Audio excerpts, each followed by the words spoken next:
happy in this lonely game we play.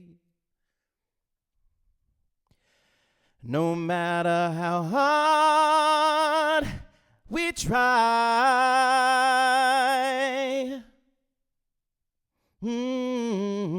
searching but not finding understanding anywhere.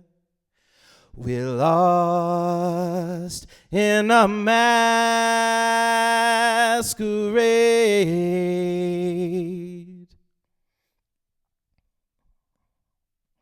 both afraid to say we're just too far away. Ooh, being close together from the start.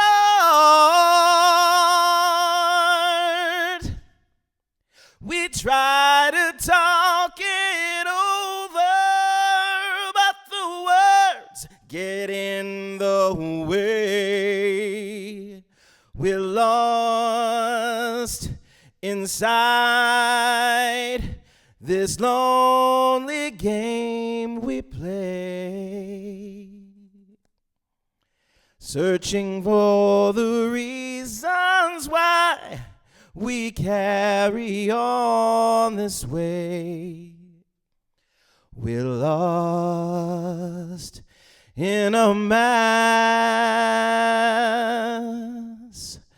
masquerade.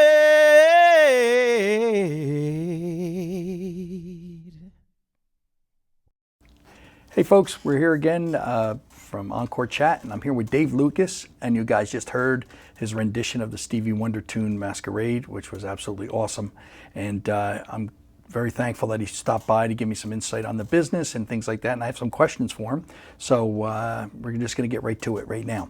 So Dave, let me ask you, when did you start? How old were you when you first started? Well, I first started singing at about 5, Okay. and I used to entertain the family at Thanksgiving with my dance routines and my song stylings of James Brown records that we had, little 45s. But my parents actually put me into a boys' choir at about 7 years old. Okay. And at the boys' choir at the Episcopal Church, they had formal training. They taught us to read sheet music, they taught us to harmonize and blend, and they taught us to sing as a unit, and to make sure that we were focusing on making one sound as a group as opposed to individual songs. Later, I got a little opportunity to perform in school. My brother was a drummer, my oldest brother was a drummer. My second brother was a trumpet player, and my sister was a piano player, and they all took lessons. So I always had music around me. But then at some point, my family said, I think you should probably go on with the singing portion of it instead of playing Like piano or the other things. Yeah. So I guess they were hoping for a Jackson 5 thing. That Didn't quite just happen wasn't that way. going. Oh, Jesus. Well, how do you, Dave? How important? I mean, can you stress? I'd love to just let people really know how important do you personally feel that those lessons helped you. I think it was very important because taking lessons, and I have 2 children myself. I have a 17-year-old and a 13-year-old, and they both take lessons. One of the things that I learned personally when taking lessons in reading and playing and performing was that it gave me a sense of confidence. It taught me to use what I call my instrument, my voice in this case, as well as it gave me the ability to feel what it was like to perform or to sing and have other people touched by that. Singing in church, people after service would say, oh, that was a really great song that you did. It really touched my heart. As I got a little older, performing in school, other classmates would say, hey, you have a really nice voice. You did a nice job.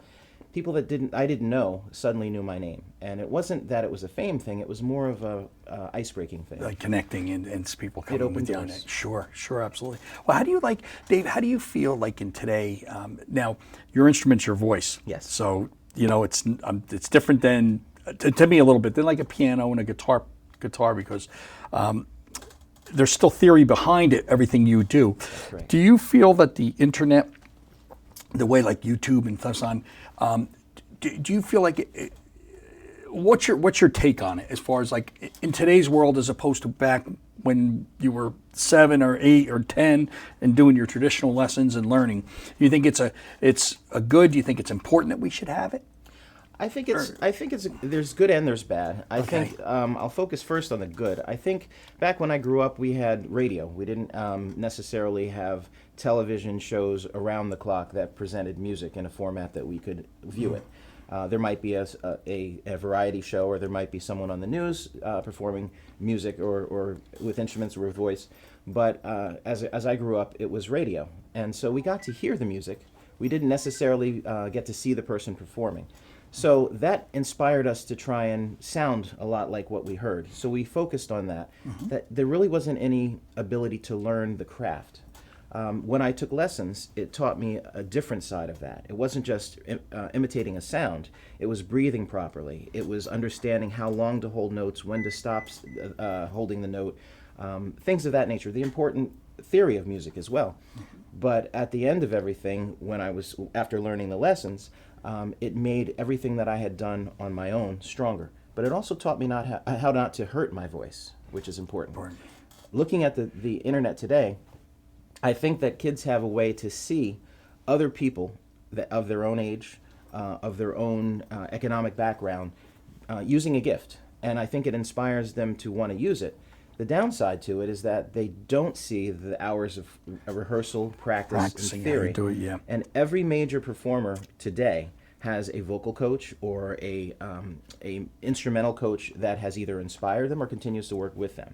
And those are the things you don't see on the internet and through some of those YouTube style things. It's like that quick result. That's right. They're trying to get there. Right. Yeah. So if you were going to talk to, if there's any kids out there right now that say wanted to get to the voice and go, just take an instrument, what advice can you tell those guys to do right away, or to stay with their local stores, or what do you think, like when it comes to lessons, as far as? I think it's important to start, if nowhere else, find a local store. Start with a local store and work through your ability until you reach a plateau where your instructor suggests that you seek a different teacher or a better teacher. The reason I say that is because, and the other thing is communication. You have to communicate with your instructor. If you start out and it seems too boring for you, because people learn in different ways, if the music's too boring, if the lessons are too slow, if they're not working to your pace, communicate that with your teacher. Your teacher's able to make it fun and exciting, because that's what music is. Yeah. Music is one of the only mediums that can take you back in time to a place where you heard a song or a sound or a melody